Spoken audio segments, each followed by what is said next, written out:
धन्यवाद देते हैं नीतीश कुमार को। हमारे बात के कहने पर 3 समीक्षा उन्होंने किया है। शराबबंदी एकदम ठीक है, होना चाहिए। हम जीतन मांझी वैसा परिवार के हैं जहां मेरे पिताजी शराब बनाते थे, बेचते थे, और हम 82 बरस के आज हो गए हैं, अपने मुंह पर शराब नहीं लाए हैं। शराबबंदी किया गया, बहुत अच्छा, लेकिन शराबबंदी के जो क्रियान्वयन करने वाले लोग हैं वो लोग गड़बड़ी करते हैं पैसा लेकर के। नमस्कार, आप लाइव सीरीज देख रहे हैं। मैं हूं आपके साथ काव्या। बिहार में लागू शराबबंदी कानून को लेकर केंद्रीय मंत्री जीतन राम मांझी का एक बार फिर से बड़ा बयान आ गया है। फिर से बड़ा बयान कहें या फिर से वही बयान जो वो लगातार कई बार कहते हुए नजर आए हैं कि बिहार में अगर कुछ लोग जो हैं वो थोड़ा सा पी लेते हैं या फिर अपने रिश्तेदार के लिए, गेस्ट के लिए लेकर जा रहे हैं, तो पुलिस के द्वारा उन्हें गिरफ्तार नहीं करना चाहिए, उन्हें नहीं रोकना चाहिए, क्योंकि 6 लाख जो मामले दर्ज हैं उसमें से 4 लाख मामले गरीबों पे दर्ज हैं। इस शराबबंदी कानून से गरीब जो हैं वो काफ़ी ज़्यादा प्रभावित हुए हैं। जीतन राम मांझी ने यहाँ तक कहा है कि मैं जीतन राम मांझी, मेरे पिता खुद शराब बनाते थे। तो ये सारी बातें जीतन राम मांझी नवादा में कहते हुए नजर आए हैं। पहले आप उस वीडियो को देखें। शराबबंदी पर हमारा शुरू से ही रहा है ये नज़रिया, और इस माने में हम कभी कभी धन्यवाद देते हैं नीतीश कुमार को। हमारे बात के कहने पर 3 समीक्षा उन्होंने किया है। शराबबंदी एकदम ठीक है, होना चाहिए। हम जीतन मांझी वैसा परिवार के हैं जहां मेरे पिताजी शराब बनाते थे, बेचते थे, और हम 82 बरस के आज हो गए हैं, अपने मुंह पर शराब नहीं लाए हैं। तो का कोई कानून था? एक प्रचार होता है, प्रसार होता है, ये प्रचार प्रसार कर कर के काम करना चाहिए। एक दूसरा चीज़ कि शराबबंदी किया गया, बहुत अच्छा, लेकिन शराबबंदी के जो क्रियान्वयन करने वाले लोग हैं वो लोग गड़बड़ी करते हैं पैसा लेकर के। जो पीने, तीसरा समीक्षा में नीतीश कुमार ने तो कहा है कि जो पावर पी के जा रहा है उसको नहीं पकड़ना है, या मान लीजिए कि पावर पी करके ले जा रहा है अपना गेस्ट के लिए, उसको नहीं पकड़ना है। लेकिन आज 6 लाख आज केसेस हुए हैं, उसमें 4 लाख वैसे ही केस हैं जो गरीब लोगों को पकड़ा गया है। तो कहने का मतलब इम्प्लीमेंटेशन अथॉरिटी हैं वो गड़बड़ करके सरकार को बदनाम करा रहे हैं। यहाँ पर टाइट होने की ज़रूरत है।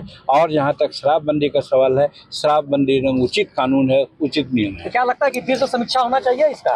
अब तो आएंगे तो देखा जाएगा।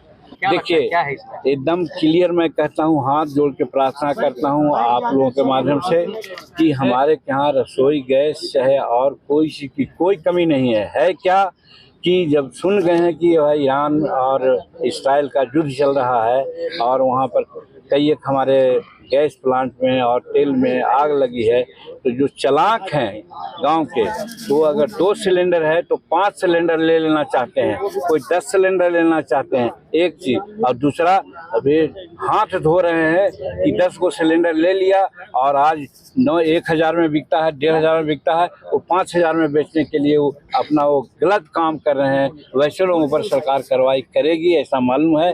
आप लोगों के माध्यम से भी ऐसे लोगों का अगर चिन्हित किया जाए तो जरूर कार्रवाई हो जाएगी और निश्चित है। और फिर ईरान से हम लोगों का अच्छा संबंध है और देखा गया कि वहाँ का राष्ट्रपति, विदेश मंत्री, हमारे विदेश मंत्री में वार्ता हुई है। हमारा जो एक जगह था जहाँ से जहाज़ आने नहीं दिया जा रहा था वो खुल गया है। 2 जहाज़ कल तक के लगता है कि हमारे यहाँ आ जाएगा। कहने का मतलब कि गैस सिलेंडर का कोई कमी नहीं रहेगी। लगातार सवाल उठा रही है। अब विपक्ष का तो कोई मुद्दे नहीं है, विपक्ष को तो कोई मुद्दे नहीं है। वो कभी SIR पर ध्यान कहता है, कभी स्पीकर पर अविश्वास लाता है, कभी मुख्य न्यायाधीश का चुनाव आयोग पर लाता है। इसके अलावा उनका और कोई क्या काम है? तो आपने केंद्रीय मंत्री जीतन राम मांझी को सुना। एक और जहां मुख्यमंत्री नीतीश कुमार को उन्होंने धन्यवाद दिया है कि शराबबंदी कानून में मेरे कहने पे उन्होंने 3 बार समीक्षा की, और समीक्षा के बाद ये भी आया कि जो लोग थोड़ा बहुत गरीब लोग जो पी रहे हैं या फिर अपने घर ले जा रहे हैं उनको नहीं रोका जाना चाहिए। लेकिन फिर भी आज जीतन राम मांझी का कहना है कि 4 लाख गरीब जो है वो जेल में है या फिर उनके ऊपर शराबबंदी कानून के तहत तहत मामले दर्ज हैं। साथ ही जीतन राम मांझी ने एलपीजी को भी लेकर बयान दिया है। केंद्र में मंत्री हैं, उन्होंने कहा है कि कोई भी शॉर्टेज नहीं है, पर्याप्त मात्रा में एलपीजी है, लेकिन शराबबंदी जिस पे जीतन राम मांझी आए दिन कहते हुए बयान देते हुए नजर आते हैं, एक बार फिर से उन्होंने बयान दिया है कि वैसे लोग जो थोड़ा बहुत यानी कि पाव भर, उनके शब्द में कि पाव भर अगर पी के पकड़े जाते हैं तो उन्हें कुछ नहीं करना चाहिए। फिलहाल के लिए इतना ही। साथ ही चैनल को सब्सक्राइब करें, फेसबुक पेज को लाइक करें। वीडियो देखने के लिए आपका धन्यवाद।